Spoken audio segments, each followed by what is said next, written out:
Let's look at quality in Canada. In Canada today, there are almost 700,000 Canadians on a waiting list for a procedure. And you have to remember, Canada has a population of 33 million people. Fewer people live in Canada, that large country, than live in the state of California. We have 38 million in California. 17%, or 5 million out of 33 million Canadians, are on a waiting list just to get a primary care doctor. Docs do not go into primary care, or what we call general practice, because doctors are basically union members. They are paid by the provincial government, and the provincial government decides what they are going to be paid. And if you're a neurosurgeon, if you're a neurosurgeon and I'm a neurosurgeon, you could be the very best, I could be the worst, but we get paid the same amount. You're not, it's just like being a K-12 education teacher. So very few people in Canada stay as primary care docs because they know that's the lowest pay on the totem pole, and they want to be able to, make more money. And that's the reason why so many docs have come to the United States to practice medicine. Not just because of the money, but because of the ability to practice the kind of medicine that they have been trained in. The average wait last year in Canada from seeing a primary care doctor to getting treatment by a specialist, this is very important, because if you have a sore throat or a cold, you can go to your primary care doc. You don't really care if you have to wait, because it's not life-threatening. But the average wait from seeing a primary care doc to getting treatment by a specialist is 16.1 weeks. That is just over 4 months. The average wait for getting an MRI in Canada is 4 months. And that is why, if you read the Canadian press, you will see that a number of people in Canada will come to the United States and pay out of pocket for an MRI or a CT scan or a hip replacement, because if it's your health, you want to have it taken care of. Waiting lists are a way for governments to control how much they spend on health care. Canada ranks 14th out of 25 countries within the Organization for Economic Cooperation and Development in MRI machines, and 19th out of 26 countries in CT scanners. It was interesting this morning, Harry Reid quoted a Harvard study saying that 45,000 Americans die every year because they don't have health insurance. I wonder if he realizes that in Canada, 41,000 Canadians, and that's out of a population of 33 million versus 300 million, 41,000 Canadians come to the United States every year and pay their own money to get procedures done that they can't get done in Canada in a timely fashion. People with government coverage wait and wait.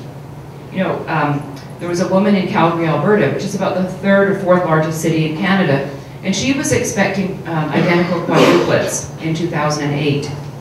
Well, when she went to go to the hospital, there wasn't a single neonatal unit in Calgary, in Alberta, anywhere in Canada that could deliver her quadruplets. She was flown, airlifted, to Great Falls, Montana, a city of 55,000, where her quads were successfully delivered. So when you hear politicians say, we shouldn't have expensive neonatal units in small towns, you have to think twice about who lives in those towns and who needs access to care. Politicians in Canada, however, don't wait. Belinda Stronach, the former Liberal Member of Parliament, she was against opening up the Canadian healthcare system to any private alternatives. And yet, in June 2008, when she was diagnosed with breast cancer in Canada, on the advice of her doctor, she flew to Los Angeles, to the University of California at Los Angeles, and paid herself for her breast cancer surgery to have the very best. And just on February 4th, Danny Williams, the Premier of Newfoundland, came to Miami, Florida to have his heart valve surgery done and paid for it himself. There was a tremendous outcry in the Canadian media. How could a Canadian Premier come to the United States to have a procedure done? Why didn't he have it done in Canada? Well, it turned out there were only 3 hospitals in Canada that actually do that surgery, and not one of them was in Newfoundland. And the best doctor in the world is at the Mount Sinai Hospital in Miami, and he made that decision. As my friend in Vancouver, Dr. Brian Day, who's an orthopedic surgeon, past president of the Canadian Medical Association, and who runs a very large, illegal private orthopedic clinic in Vancouver, the government is afraid to shut them down. But he told the New York Times, Canada is a country where families can get a hip replacement for their dog in under a week, but the average Canadian has to wait 2 years to have their hip replacement. Dr. Ann Doig, who is the new president of the Canadian Medical Association, told the Canadian press last fall, "The Canadian healthcare system is sick and it's imploding." I mention this because what I believe that President Obama, House Speaker Nancy Pelosi, and Senate Majority Leader your own Harry Reid believe that a single-payer healthcare system is what is the best system for this country, and they really want that, and what they're doing is trying to move us to that position, and also the public option, of course, as I mentioned Barney Frank. It's a way to get the camel's nose under the tent. It is also interesting that in Canada, there is some encouraging light. In June 2005, the Canadian Supreme Court, and it is not a conservative court, let me tell you, they ruled that the ban on private healthcare and private insurance for the province of Quebec only was illegal because Canadians are entitled to life, liberty, and the security of the person.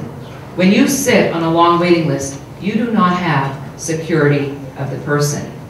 Madam Chief Justice Beverly McLaughlin of the court said, "Access to a waiting list is not access to health care.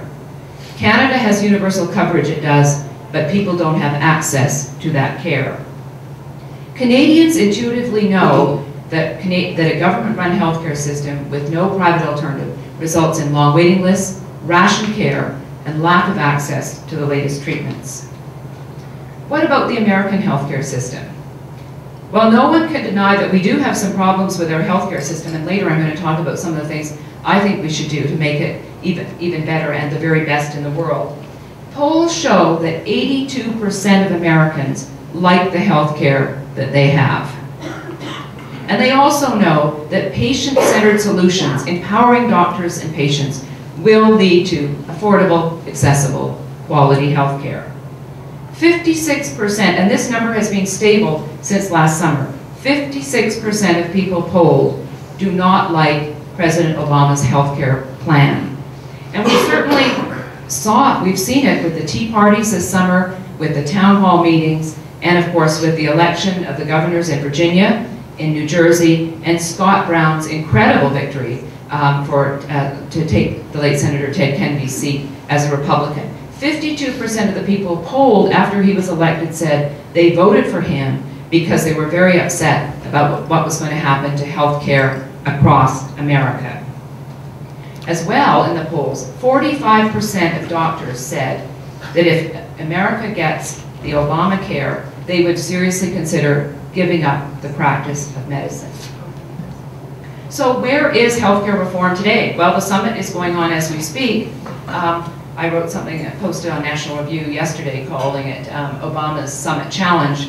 I'll talk a bit about that later, but I don't think it's going to be the solution and that we'll have compromise and bipartisan solution after 6 hours of discussion, having watched the first 3 hours. And as Drudge said on his report, on the front of his blog, he said, "Bored yet?" And that was after about 20 minutes. So. We all know, where is healthcare reform today? I say, I wish I knew. I mean, every day it changes. I thought last January this thing would have been over by Easter and I would have to find something new to work on. And of course, here I am a year later still working on healthcare. President Obama made healthcare reform his #1 domestic policy issue. He campaigned on it. And here we are a year and a month and healthcare reform is still on the agenda and it is not being solved. It's interesting, how many times has Congress spent over a year on one particular issue and not come out with a solution?